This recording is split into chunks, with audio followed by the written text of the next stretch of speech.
I think the best way to describe myself is that I'm from the South. I was born in Richmond, Virginia, grew up in South Carolina to the age of 13. Okay. So I like to say I have a Southern ethos, a Southern moral fiber. Okay. But then my mom moved us to Jersey City in 1985. Got it. So added to that, an urban grit.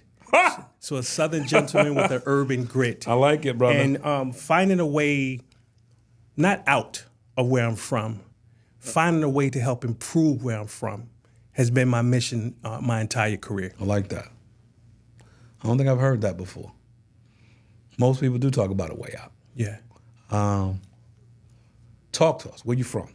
So, Midtown Jersey City, Lincoln High School. Okay. When I give a speech, I talk about three themes that are very important to me. One is Sadie. That's my mom who went home to glory 10 years ago. She was a single mother who raised 3 kids by herself. God rest her soul. My father was murdered when I was 15 months old. Wow. So my mother at 26, 27 had to go get it, and she did. Wow. She raised 3 soldiers. All boys. All boys. Okay. 2 is Lincoln High School. Okay. Lincoln High School, at the time where I graduated, was a part of a documentary called Flunk City. So the state took over Jersey City during my senior year. And then lastly is Jersey City, which at the time when I came through was one of the worst cities in the country. Those are the 3 things that helped shape me into the man that's sitting in front of you today. Wow. I mean, but again, with such a decorated background, such a decorated biography, such a decorated seasoned history of chasing education. Yes. There had to be something birthed inside of you that created that kind of hunger. Because most people don't have the credentials that you have, or they don't chase it, right? So talk to us a little bit about the seed that was birthed in you to go after it the way you did. Yeah, so I have 2 older brothers. And as I mentioned, and my oldest brother was an All-American high school player. He made a child when he was 17 years old. So all those scholarship offers and different things that were once on the table dissipated. Really? My middle brother, watching our family dynamic, said, when I graduate high school, I'm going into the Marine Corps because I'm going to provide a way for you, younger brother, because you're going to go get it. That's you. That's me. Okay. So between my 2 older brothers and my mother, they crafted the plan. It's kind of like it starts at the top. If it don't work for him, it goes down to the next one. Doesn't work for him, it goes down to the next one. So when it came to me, I had the resources of my entire household, which wasn't much, but they formulated the plan, and the plan was for me to go.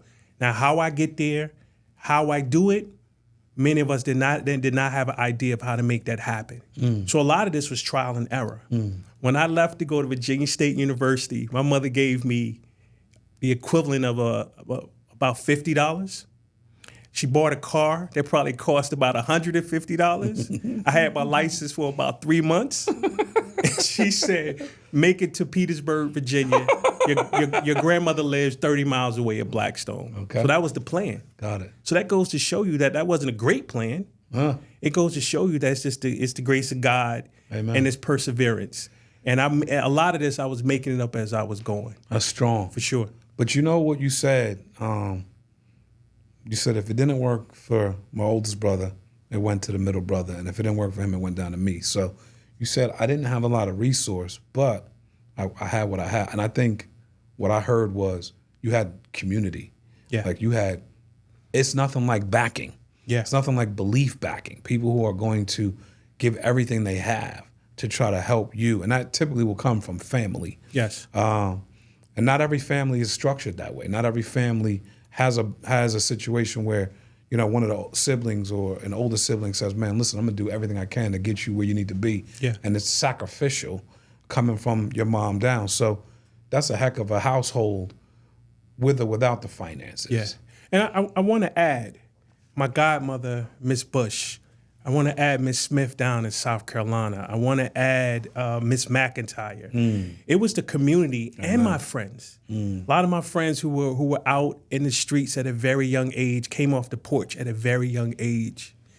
They wouldn't let me get near the porch. I could sit and watch, but on many nights I got sent home because they said, "Country, that's my nickname. One day you're going to show that everybody in this community ain't crazy."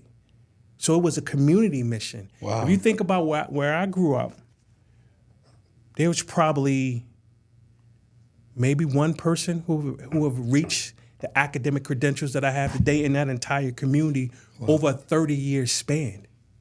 So it's definitely less than a handful. So it was a community effort, and they really poured into making sure I was okay. So that's why every step I make sure that I reach my hand back